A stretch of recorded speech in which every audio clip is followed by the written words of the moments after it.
claiming depression because they want to stay home playing games. Truth is, it's entirely possible, maybe even likely, that those people they're talking about had depression. Depression is the umbrella term that covers many different types, and it doesn't always present the same. One of the most difficult to recognize is called high-functioning depression, and it's the Academy Award-winning actor of the depressive disorders, since one of its key characteristics is that the person who has it acts like a non-disordered person, at least on the surface. Like an actor, it can even go by different names, officially known as persistent depressive disorder, or PDD, and previously, dysthymia. This masking success can cause issues, since there is general disbelief that anything is wrong, even when we cry out for help. This in itself stems from continued lack of knowledge surrounding mental health issues and the stigma around it. There tends to be fear in the unknown. So, although we might look like sunshine on the outside, we're expending a Herculean effort to hide the storm inside. We really want you to understand us, so here are 8 things we want you to know about high-functioning depression. 1. We constantly feel like we're bluffing, even when we're not. Have you ever complimented someone for their incredible work, and their response is always something like, "Oh no, I must have just gotten lucky," or, "I know you're just being nice. I just got lucky today, I guess." They might be suffering from imposter syndrome. Imposter syndrome is a psychological phenomenon which makes us believe we are incompetent, inadequate failures despite solid, empirical evidence showing otherwise. We feel a little like con artists who are bamboozling you into thinking we're competent, no matter how qualified we actually are. Although we find it difficult to believe our own thoughts challenging these fallacies, when the challenge comes from another person, it really helps. Outside confirmation and sincere encouragement help to disprove our false beliefs. 2. There is rarely obvious proof of our struggle and need for help.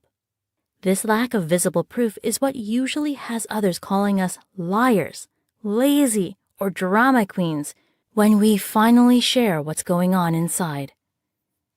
I'm sure you can imagine how this discourages us from ever reaching out again. Truth is, living with PDD can mean getting through the basics of everyday life, like work, is incredibly challenging. Yes, we get things done, but just at the baseline. It's hard for people to believe we're struggling since we don't appear to be falling apart or showing any other overt signs. Simply believing us when we ask for help and support is a massive blessing, and we are grateful. 3. My good day might just be your normal everyday. How would an average day go? Maybe you wake up on time even though you didn't sleep so well and take a shower then go to work. At work, you complete the tasks you had planned. You see donuts at the office but exercise your willpower and refuse one because you know you want to be healthier. End of day means you go home, have dinner, and calmly go to sleep, feeling productive since you got work done and you don't feel anxious about your life or your career. Does that sound pretty boring and normal? Guess what? That just described a rather good day for someone with PDD. Please try not to be dismissive if we seem really happy over doing something that to you might seem meh. 4. Bad days are overwhelming and feel impossible. So, reading how average a good day is to someone with PDD, can you imagine what a bad day is like? As shared by one person, a bad day has them feeling guilty for wasting time with the struggle to wake up, then going to work and having their brain get stuck all day in loading mode like a YouTube video with bad Wi-Fi. Other things that could happen are crying without any real reason and just allowing many of the struggles nearly take over. For example, normally we'd struggle through our issues and clean the house, but on a day like this, we might complete cleaning a mug or a single plate. The rest is just too much.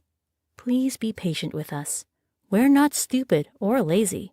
It might just be a bad day. 5. Getting through bad days requires massive amounts of energy, even more than usual.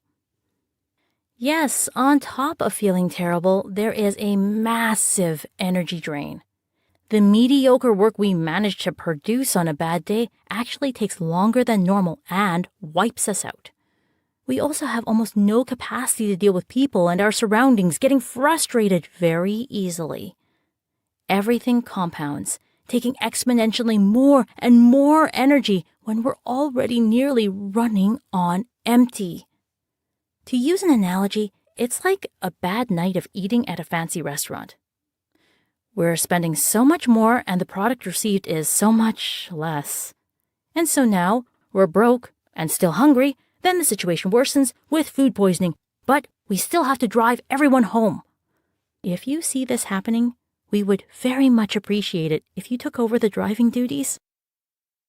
6.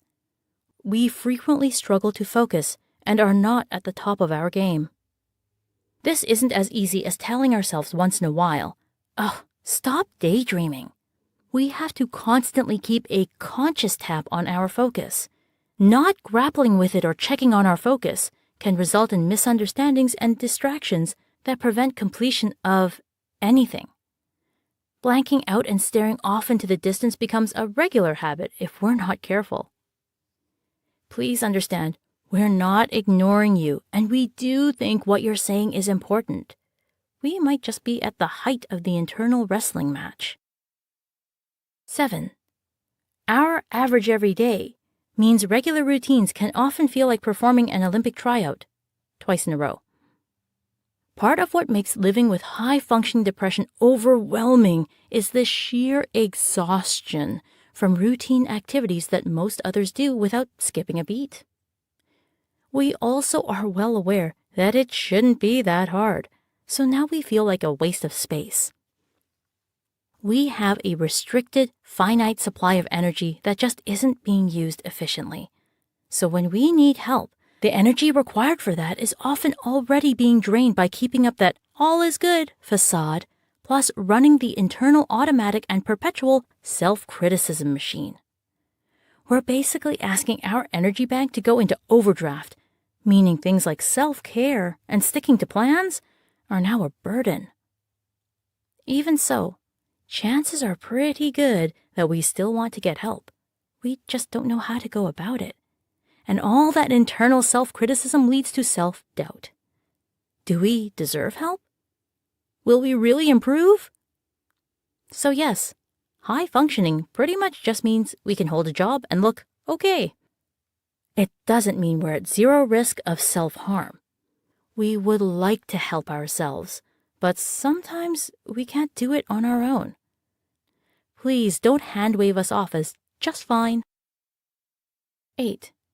We're not weak because we ask for or receive help. We are usually fairly self-aware of how we're different, and we know what is often said about us. So we also understand that when things like this make us despair, the best course of action is to reach out for appropriate help. Reaching out isn't a show of weakness. It shows that we are strong enough to face and acknowledge our shortcomings. It also shows that we're strong enough to withstand that scary step of opening up to others and letting them in.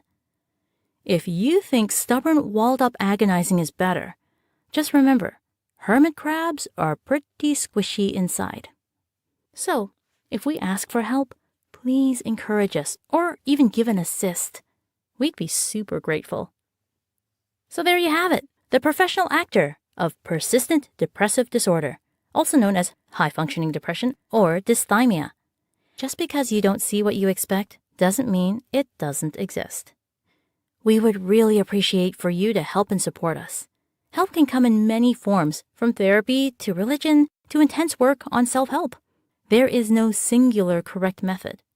PDD sufferers, like anyone else, have the right to protect, defend, and enjoy their lives and have good health. This might involve having periods of despair and stagnancy, and that's okay.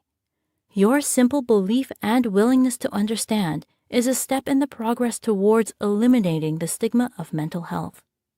Does this give you insight into something you've seen lately or someone you know?